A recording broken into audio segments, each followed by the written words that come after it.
We'd like to welcome you today to this webinar that is presented by the Tennessee Association of Independent Schools and Firestorm. We're pleased to have you in attendance for this, and we're going to be discussing Next We Plan. This is the third in the series of the Crisis Coach webinar series. We invite you to visit Firestorm and become our Facebook friend at Firestorm Solutions on Facebook. And you can also follow us on Twitter at Firestorm Soul. There is a hashtag for this session, hashtag Crisis Coach. Firestorm transforms crisis into value and empowers you to manage crises and risks.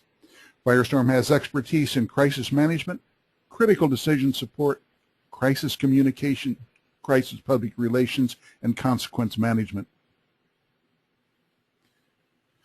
The discussion today is not complete without the accompanying oral comments and discussion. And the work product presented today by Firestorm must be read in conjunction with guidance given by national, regional, local authorities, as well as your organizations, your schools' personal counsel. In addition, do not interpret this information as legal advice or legal opinion.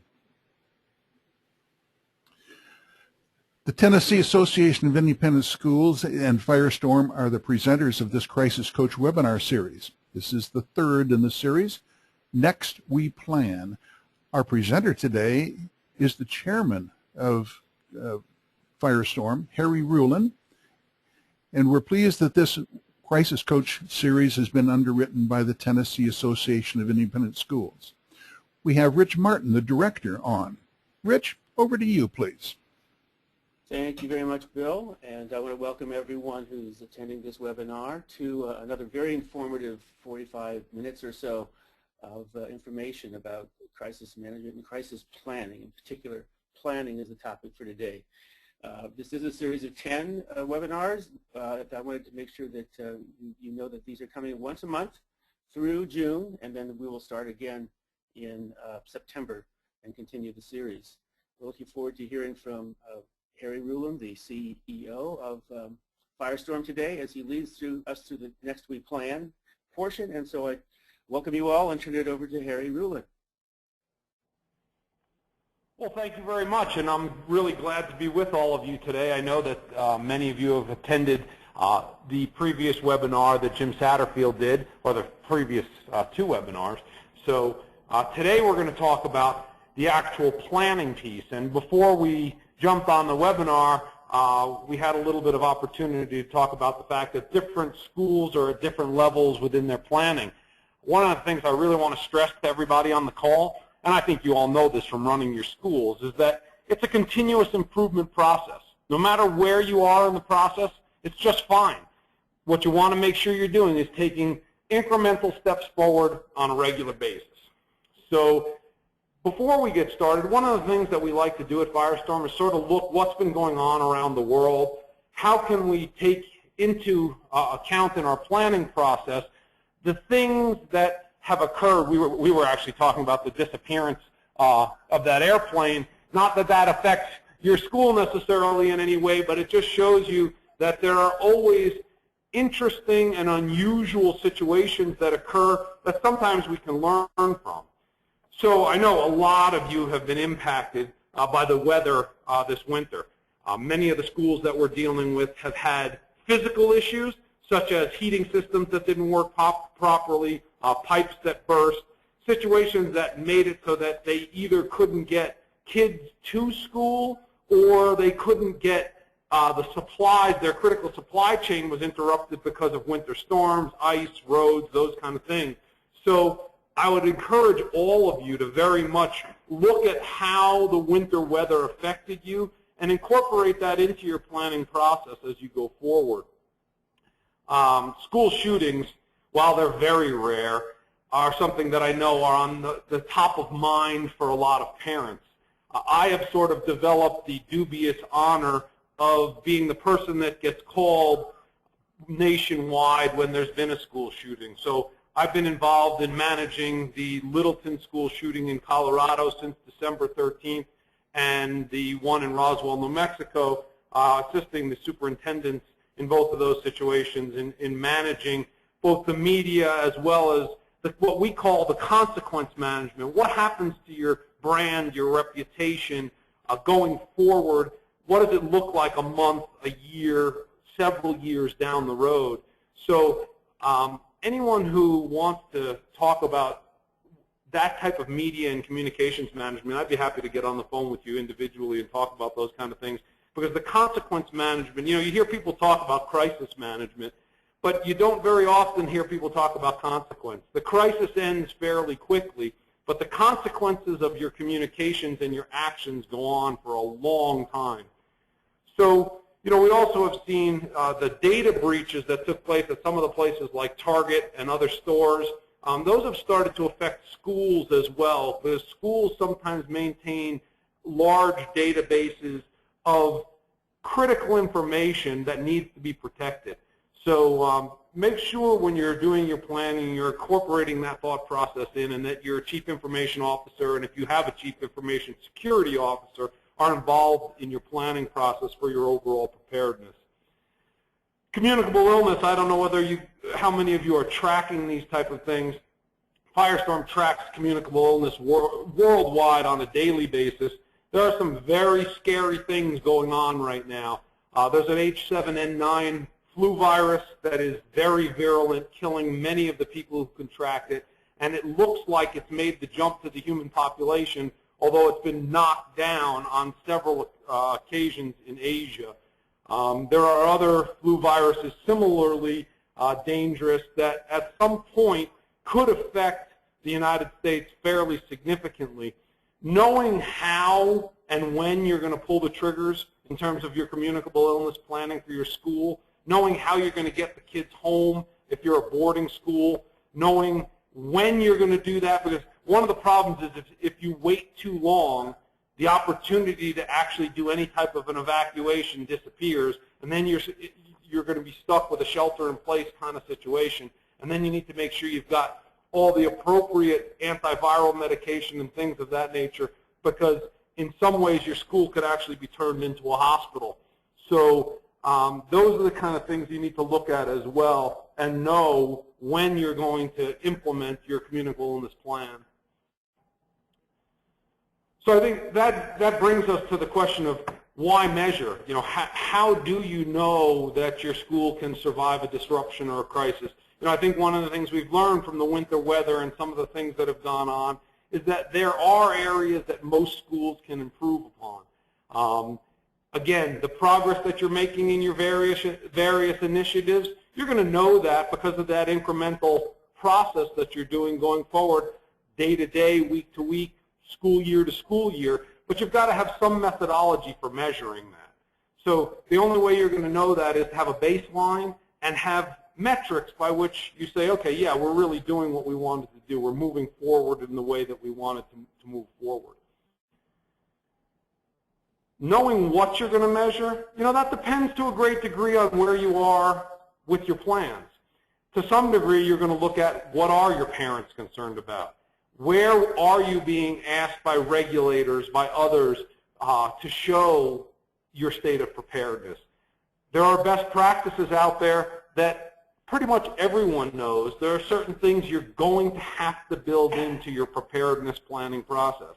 And it doesn't matter whether you're at the beginning of that process, whether you're in the middle, whether you're really one of the schools that is showing sort of the best practices standard. There's always room to improve. There's always room to move forward. You just need to know what it is you're measuring and what those metrics are that you're setting up. I know a lot of you have had the opportunity to take the self-assessment that Firestorm is offering in conjunction with your association. I think it's a great thing that the association sponsors that for all of you. And I think it really does give you a baseline. It lets you know, where do we stand, where is there room to improve, what areas should we be focusing on? Because some schools have done a great job in one area, but they're really lacking in others. And I think that this helps not only to point those out, but sometimes it also helps to say, hey, senior management, hey, board of directors or board of trustees, however your governance is set up, we need either additional people, additional funding, we need to pay additional attention to these particular areas, and it lets everybody sort of have a third-party overview of where the school stands. So I think those things can be very important. For those of you who have gone through the self-assessment process, some of the things you've seen in terms of areas of focus, we start out with a program framework. You know, in order to have a culture of preparedness within your school, you've got to have a program framework on which to hang all of those different pieces. The next thing you're going to do after you've got your framework in place is make sure you've done a thorough analysis of the vulnerabilities and exposures that you have. You know, that risk assessment is going to tell you what it is you need to be looking out for. You know, it's going to make a big difference if you're a rural school versus if you're an urban school. So the different things that you're going to be looking for and the way that you're going to address them are going to change. One of the first things when we start planning that we look at is a school's emergency response plan. The emergency response plan is life safety.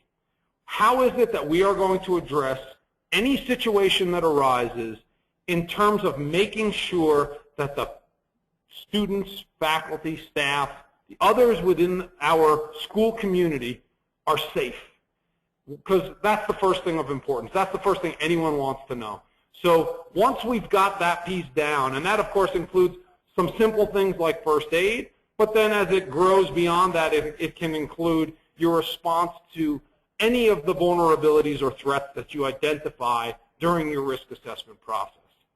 Looking at your security plans. You know, a lot of the schools, since the occurrences starting as far back as Columbine here in Colorado, now of course there were school issues dating back far beyond that. As a matter of fact, the worst incidents of school violence that ever occurred in the United States took place way back in the 1920s with the Bath bombings. So it's not that it's a new thing, but since Columbine, a lot of best practices standards have been developed, and of course since Newtown, Sandy Hook, a lot of security improvements have been recommended for schools. So there's things that can be looked at and learned from all of the commissions that have happened, the white papers that have been written. You know, what do you include in your crisis management plan? One of the things that I will stress to all of you, because I do get involved with schools a lot in terms of their communications, having a crisis communications plan, having trained speakers, knowing as part of your plan that you've developed the messages, who needs to receive them, how they're going to be delivered, all those type of things can be so critically important to the brand and the reputation of your school. We actually had a situation occur last summer, and it was with a children's summer camp, but in a lot of ways, you know, the camp market is very similar and has a lot of similar issues to the school market, especially the boarding school market. We had a situation where there was information out on Facebook and YouTube before the camp had the opportunity to even respond and communicate with its own parents. So you've got to remember that we live in today's world. Our communications world is such that it's instantaneous and the expectation is instantaneous. Your crisis communications plan for all of those vulnerabilities that you identify during your process, during your risk assessment, has to be laid out completely in advance. Because if you think you're going to have the time to start developing messaging and figure out who and how you're going to communicate at the time of an emergency or any crisis, that's just not a luxury that you have any longer in today's world. The reunification plan that you see there, that's another piece that we find is very often lacking in a lot of schools' planning processes. Because right now, the best practices standard for all hazards type of response is what's called the standard response protocol. The standard response protocol is lockdown, lockout, shelter in place, and evacuation. Well, if you have to evacuate your school and you don't have a reunification plan in place, then how do you get the kids back together with their families? Or how do you, in a boarding school environment, how do you control where those kids are? Maybe they can't come back to campus. Maybe you've got a gas leak. Maybe you've got some other type of problem that prevents you from bringing the kids back to the campus. You need to know what that reunification plan looks like. You got to make sure when you do evacuate that you've got all of the phone numbers, the tools that you need, all the things that are going to prevent a non-custodial parent, for example, from showing up and abducting a child. All of that needs to be included in your reunification planning process. So I already talked a little bit about the emergency response plan. You know, that's that first piece. And this is just a sample title page from one of our emergency response plans.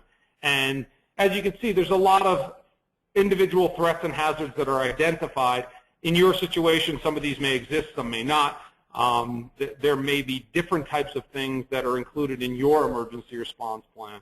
We actually had an interesting situation where we did an emergency response plan recently for a boarding school in Colorado, and they had a very large equine facility as part of their school. And that changed a lot of the factors in their emergency response plan, and we learned during their test exercise that we did some very, very interesting things that we never would have learned otherwise, that they weren't aware of and that we weren't aware of during the planning process. So one of the things I know that you'll go through, and maybe I'll have the opportunity to speak with you folks about it, but during the next phase, you know, after we get past the planning phase and we start doing execution, that test exercise phase is such an important piece in terms of determining whether the plans that you've developed are truly actionable or not. You know, one of the things that's going to determine whether they are actionable is the plan details. What you see in the middle of this particular slide, you've got to document not just what to do, but how to do it. This is really the shortcoming that we find when we do gap analysis of plans. So that's one of the things that we do a lot for schools. You know, we'll come in, we'll do that initial assessment, then we'll come on, actually on site, do interviews with folks, do a walkthrough of the entire campus, understand how the flow of people goes, but we'll also look at the plans that you have in place and make a determination. Does it really tell the people how to do it? And I'll give you a really simple example, and it's going to strike some of you as particularly odd, but we had a situation here in Colorado at the Jefferson County school system is the largest school system in Colorado, and we work for Jeffco. And Jeffco is where Columbine School is located. It's where the Deer Creek School is located. Jeffco is particularly sensitive, as you can imagine, to school shootings and that type of activity. In fact, they have a shooting in the Jeffco school system every 2.7 years. So, of course, as you can imagine, the teachers and everyone else have received a tremendous amount of active shooter training and emergency response training. We had a situation a couple of months ago where there was a perpetrator spotted on a Jeffco campus, and supposedly this kid said he was carrying a gun. The kids ran into the school and reported it, and the teacher was so flustered she could not remember how to dial 911. She was an older teacher and didn't grow up in the 911 generation, and the panic of hearing that there was someone at the school with a gun made it such that she knew what to do. She knew her job was to call the police. She just couldn't remember how. Now, as you can imagine, all of the kids knew immediately how because they grew up in the 911 generation. But now on the bottom of every phone in the Jeffco school system, there's an orange sticker that tells you exactly how to dial the police. There's a big 911 on an orange sticker on every phone. And I know that that sounds awfully simplistic, but when you look at your plans, you really need to look carefully. Another situation we learned from a test exercise with another school in sort of that same vein of what to do and how to do it, they had all of the AED machines at the school behind locked doors because they were having a problem with they wanted to protect the machines themselves. Well, if you're going to do that, you better be very, very clear on how somebody gets through that locked door, because in an emergency, there's not going to be any time to go looking for a key or looking for the person who needs to open that door. And in fact, having an AED behind a locked door is really not even a possibility. You need to find a different strategy for making sure that it's protected. But we can talk a lot more about that kind of stuff when we get together individually. So again, I'm not going to read to you the detail of what goes into any particular type of emergency response or the what to do and how to do it. But I think, as you can see, there needs to be very specific bulleting and very specific training on exactly what you do in the event of any particular vulnerability or threat occurring.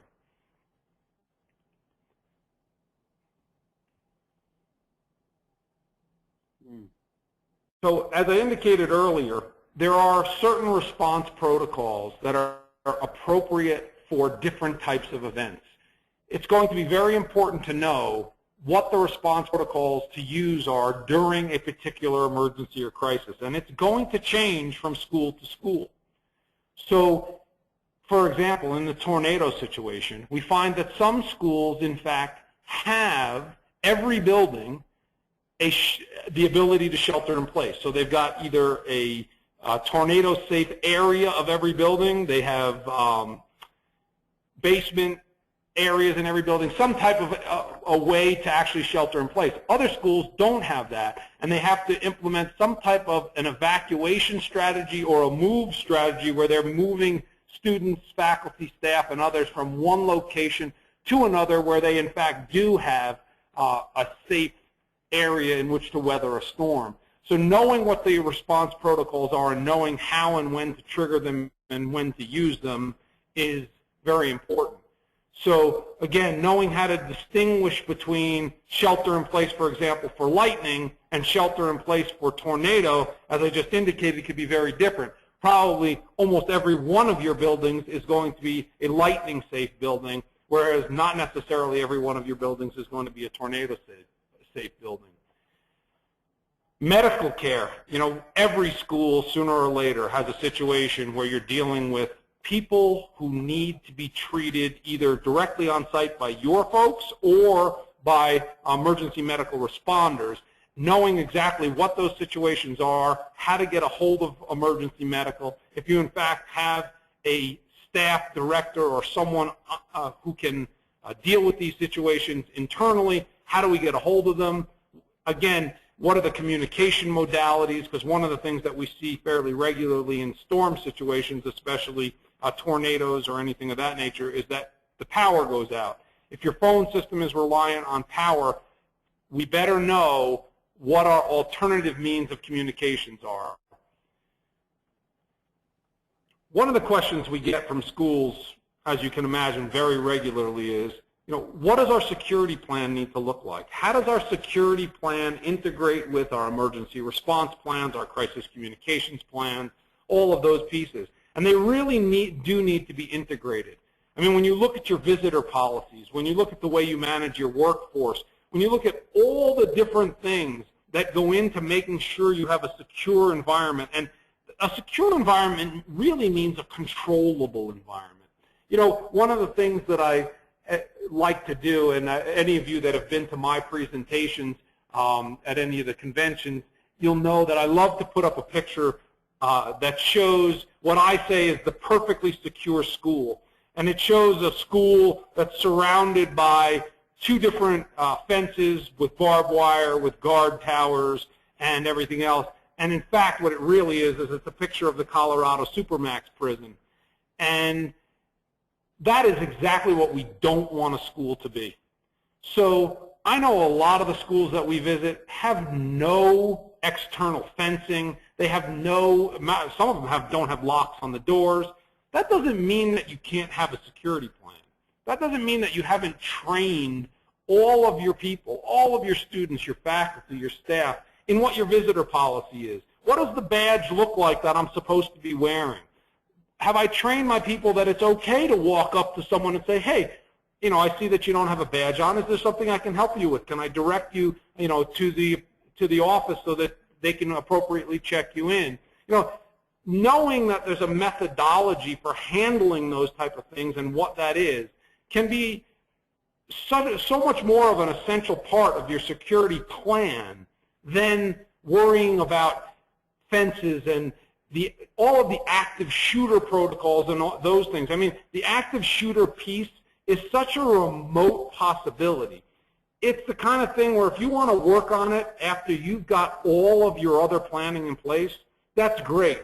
But to think that somehow active shooter should take over as the main thought process in a security planning situation is really probably a mistake for most schools. We talk about security plan components. You know, several of them here, you'll see the ones that are in a slightly different color, the anonymous reporting process. This is a real pet project of mine. If everyone on your campus knows how to report something and the fact that it's never going to come back to them, in other words, there's never going to be any retribution, it's never going to be that if I call up and I say, hey, you know, I heard that Johnny's talk about bringing a gun to school, that somehow that's not going to come back and haunt me, then I'm much more likely to participate in that reporting process. Developing that culture of security, that culture of preparedness within your organization, making sure that everybody understands that they're each responsible for one another. Those are the pieces that really matter. You know, some schools have come to us and said, we don't have the budget for security. We don't have the budget to be able to actually plan and change. And the answer is, a lot of the things that you need to do are cultural. You know, developing relationships with law enforcement, teaching people how to report, talking to them about security. A lot of these things don't cost money. They cost time, and they cost money from the standpoint that time is money, and your people need to be trained, and there's things you need to do. But a lot of it really revolves around getting everybody on the same page, developing that culture of preparedness such that everyone understands how to use the tools that are available to us. And it doesn't mean you have to buy a lot of things. It doesn't mean that you have to hire a lot of expensive external resources. So again, it's that thought process that we can move forward incrementally, that we're in a continuous improvement mode all the time. One of the questions that I do get from schools fairly regularly, and the reason that I put this slide up is, should we be looking at security personnel? Should we be looking at armed security personnel? Unfortunately, some states are even talking about, should we be allowing teachers to be armed within the classrooms? And one of the things that I point out all the time is the statistics of what it looks like when police officers, trained police officers, who qualify at the range a couple of times a year, who receive continuous education about interacting with armed felons and others, in a firefight situation, the New York City Police Department determined that their hit rate falls to as low as 18%. And in a school environment, I'd love for somebody to tell me, where does the other 82% of the bullets go? It is a completely unacceptable situation to envision that somehow we are going to arm individuals who are not professionals in our classrooms and expect that in addition to teaching, they are somehow going to be able to respond in a true active shooter situation. Now, that's not to say you can't have retired police officers, retired law enforcement of various types integrated into your security plan. It certainly can be done. It's being done. It can be successfully done. A lot of schools in the public space, as you know, have SROs that are assigned to them by their law enforcement agency in their local area. Those things can absolutely be done, but those need to be part of a very detailed and very integrated security plan. I actually had a school where the headmaster, head of school, told me that he was carrying a firearm at the school. And in questioning him, I asked about the interaction that he had had with local law enforcement and what the plan was, and he indicated that there wasn't one. And I said, well, when law enforcement responds, because you've dialed 911, and they arrive at the campus and they see you with a gun, how do they know that you are not the perpetrator? So again, that what to do and how to do it, that detail, that's going to become really important for that gentleman if he ever has that type of a situation. And by the way, there are simple ways that you deal with those things. There are identifying clothing, marks, things of that nature that get integrated into that plan where it can be done successfully, but it really is not the kind of thing that can be thought of sort of haphazardly. Again, I think the most important part of your security plan or any of the plans that you have is cultural.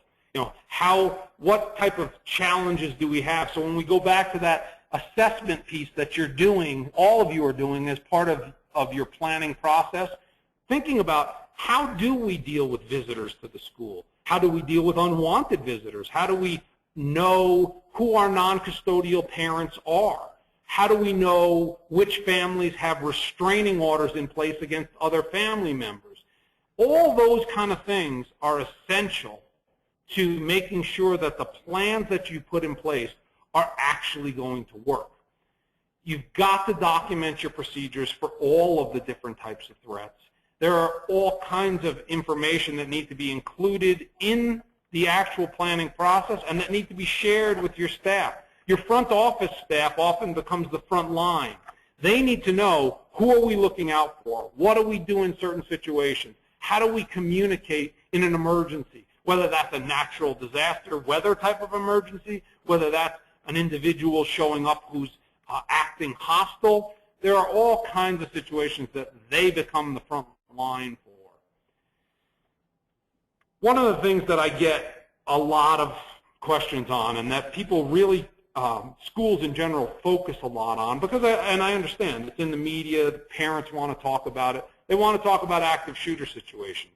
If your school is developing an active shooter plan, if you're going to look at this as one of the significant vulnerabilities that you have, I want you to think about it in a lot of different terms, because we all think about it in the traditional Columbine or other school shooter type of situations where it's a student who comes in during the school day and perpetrates some type of a crime.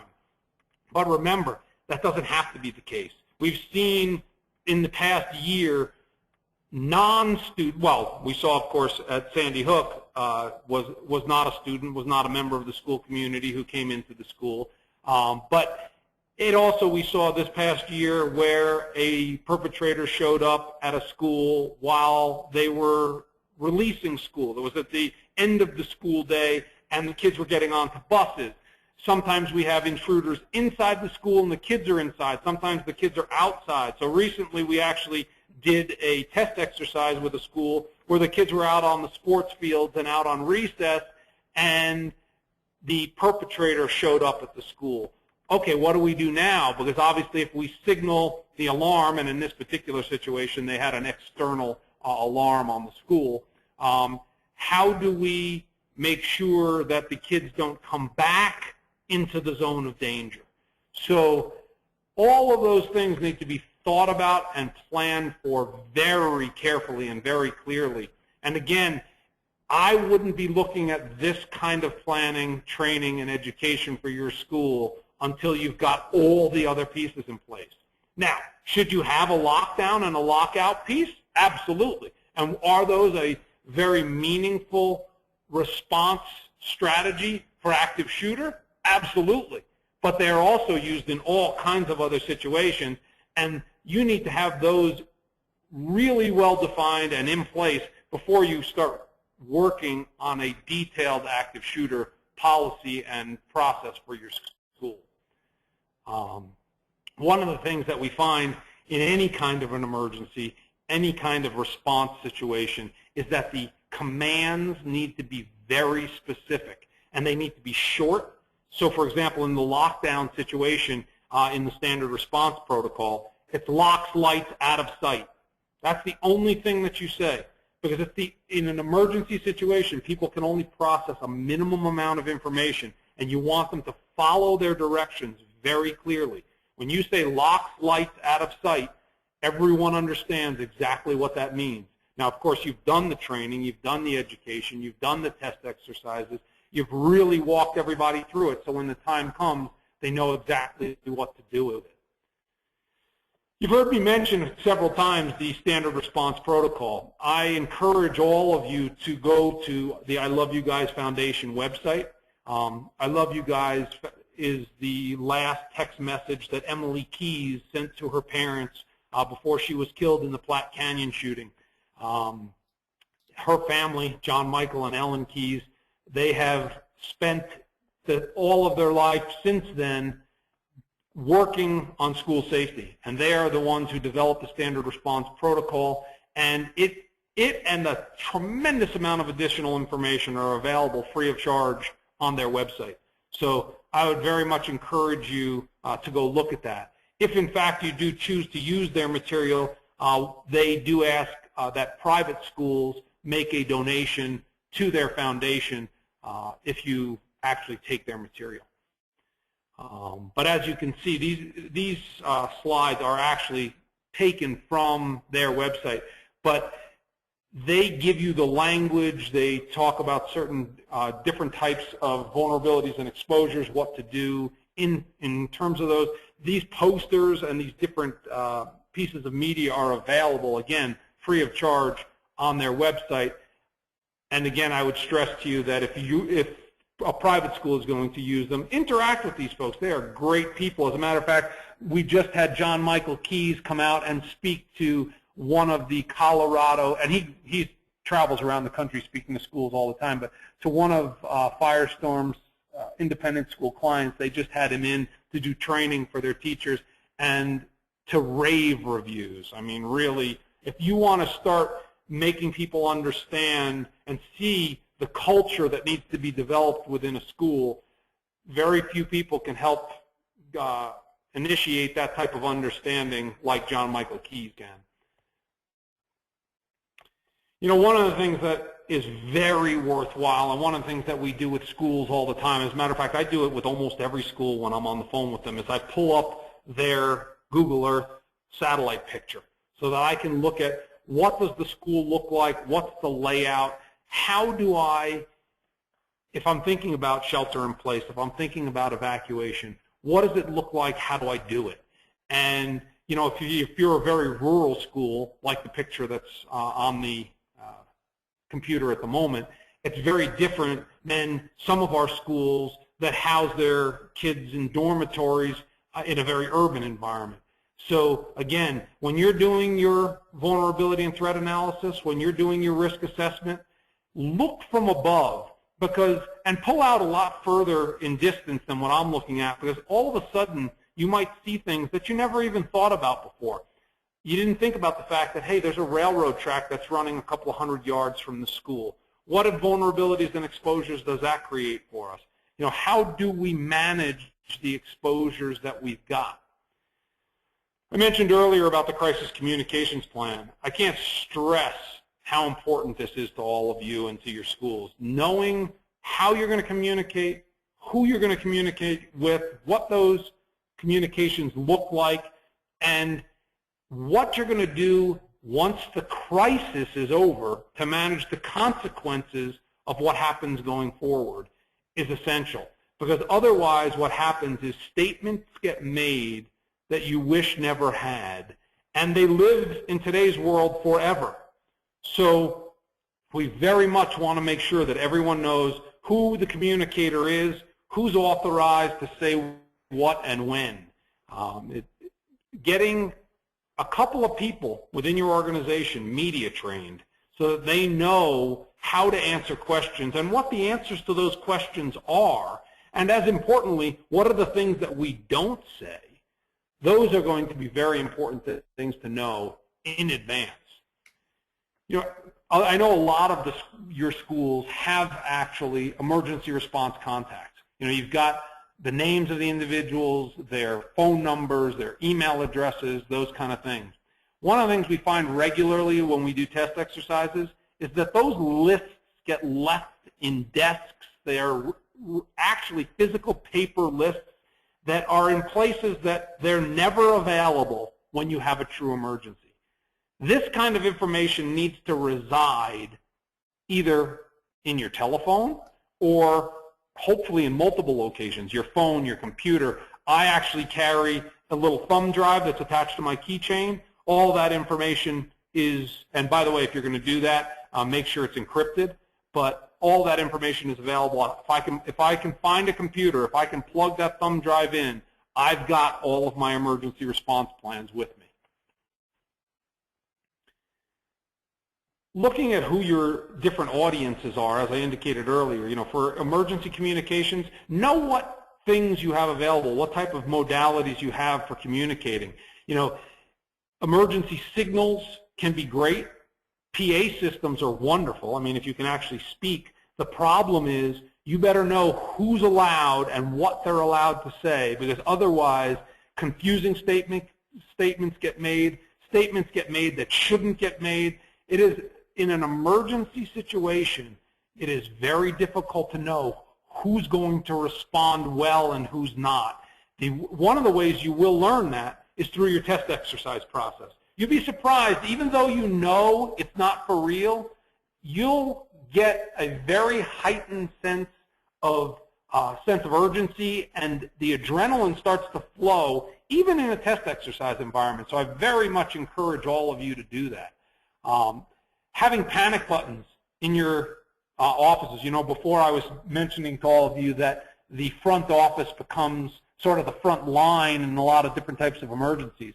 If they see something or somebody is standing in front of them where they don't have the ability to respond in the way you would normally think that they would, picking up the phone, picking up a radio, having a panic button that either automatically notifies school security or, in a lot of situations, automatically dials 911 and automatically implements the school lockdown procedure can be a huge, huge asset to all of you in terms of the safety and security of your campuses. So I mentioned before, communicating externally, mapping all your messages in advance, knowing who you're going to speak to, who's allowed to speak, who's been trained to speak. All that stuff is essential. And by the way, your media spokesperson isn't necessarily your head of school. Matter of fact, in a lot of situations, it's better off that it's not. You've got to determine who's going to be the best couple of individuals to do that. And the reason I say a couple is because almost invariably, when something goes wrong, someone is not going to be at the school. They're going to be on vacation. They're going to be out at a sporting event. They're going to be doing something where they're not available. Having multiple people trained for all of your emergency response procedures is essential. I talk about message mapping and making sure you've got the messages pre-formatted. That's something that you can all work on right now. Knowing what your home bases are, that you can go back to, something where will help you answer almost any question. Those are really essential pieces so that everybody is comfortable knowing what they're going to say and how they're going to say it. So, when we did the message mapping for the folks at Virginia Tech after the shootings there, one of the things that became essential was that everyone would understand that they were not going to be defined by this event. So Virginia Tech did not want the school to become known as Disaster U. So it was very important that they were able to talk about their tradition and how long they'd been in a school, and the fact that they were one of the top-rated engineering schools in the country, those kind of things, because they were not going to be defined by the event. So again, developing those message maps is an essential part of your crisis communication planning process. And again, when you develop your message maps, for example, this one that you see on the screen, this is one that all of you are going to have in your message mapping. How do I know my child's safe at your school? Well, we're going to talk about the fact that the school is accredited. We're going to talk about the fact that we have detailed emergency response processes in place. We're going to develop all that kind of information in advance and make sure that during our test exercises, we're going to put that person who's our communicator in front of a microphone, and we're going to start throwing some of these questions at them. We're going to make sure that they're comfortable giving the answers. So, Bill, with that, I finished pretty much exactly in 45 minutes. So I would love to open the floor to questions if there's, because this needs to be an interactive process. So please, if anybody has questions, now would be a great time. No questions yet. If any of you do have questions, please use the built-in facility to ask your question.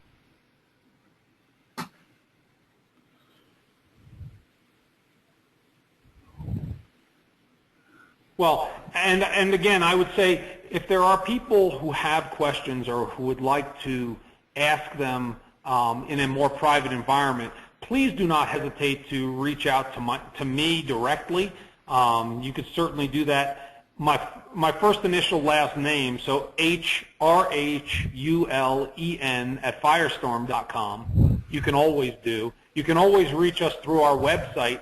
We have a provision on the website where you can communicate with us via email. Our phone numbers are all there.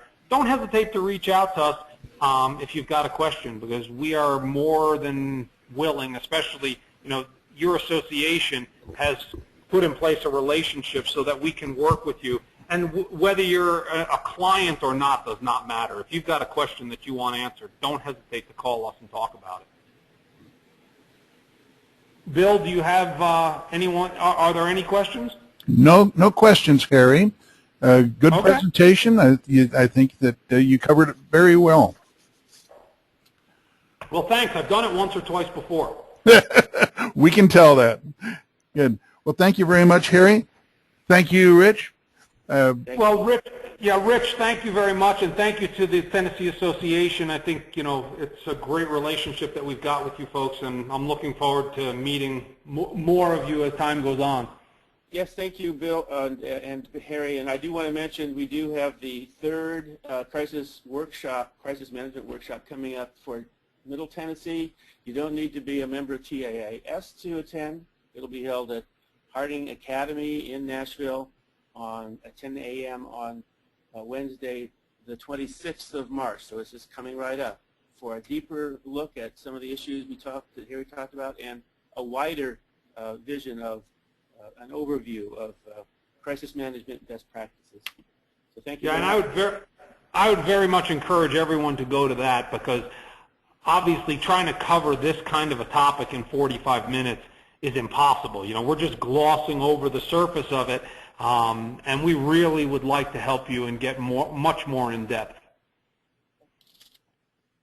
Good. Well, thank you all, and Bill, thank you for getting it set up and making sure the technology worked for us today, and I look forward to speaking with you all again in the future.